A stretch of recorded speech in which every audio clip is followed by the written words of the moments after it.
Hello, my name is Pastor Dave Johnson. Thank you for tuning in. I've been memorizing a verse there in the book of Psalms, Psalm 27. The Lord is my light and my salvation, whom shall I fear? The Lord is the strength of my life, whom shall I be afraid? We're talking about faith versus fear. And you. I have before you a little sermon on that. Faith, fear, and you. In Matthew chapter 14, we have a real-to-life story of faith versus fear. And fear is on the heart of a lot of people, or comes to the heart of a lot of people. How are we going to address that?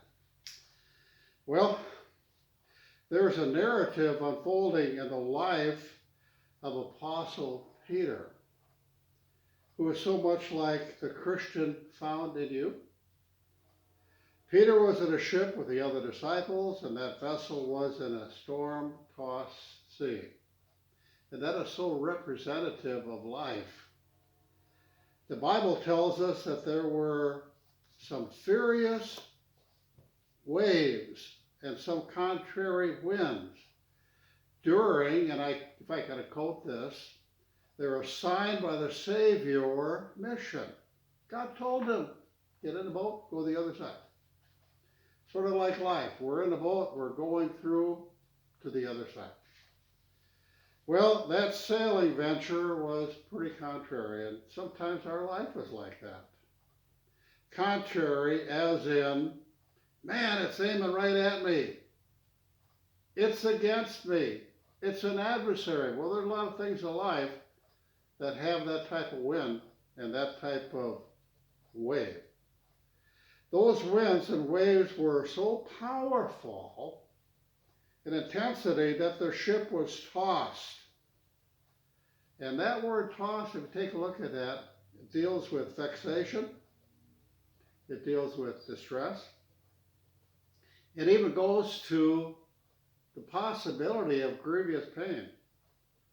And that which was affecting those sailors that day on the outside was exactly what was wanting to come on the inside, distress and fear, bringing its effect of vexation and spirit. But that's not all of the story. There is a but to the story, a big but. You see, all the while the storm was raging, Jesus was praying, and he was taking their needs to the Father. And he knew that it was his time to come for that iconic walk on the water.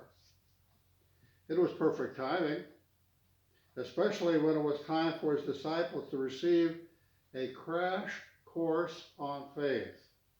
You see, this venture, this voyage, happened right after the feeding of the 5,000. I'm sure they were listening there when Jesus was talking about faith. And now, faith is to be tested. You see, when God feeds us, it's not just for the body, it's for the soul. And faith needs to be tested. Jesus is teaching us to focus on him through faith, not on fear. So what will it be? Dear people, is it going to be fear or faith? We all have fears. But remember this, the Lord is my light and my salvation. Whom shall I fear? The Lord is the strength of my life. Whom shall I fear? And then David goes on to say in that passage in Psalm 27, this one thing I would desire, that will I seek after, that I may dwell in the house of the Lord and behold the beauty of the Lord. You see, when we dwell in him, we'll see his beauty, see his majesty, see his dominion, see his strength walking on the water to us. And when you have that, things work out pretty well. And the story, well, Jesus said, peace be still. May you have peace today. Thank you for tuning in. God bless you.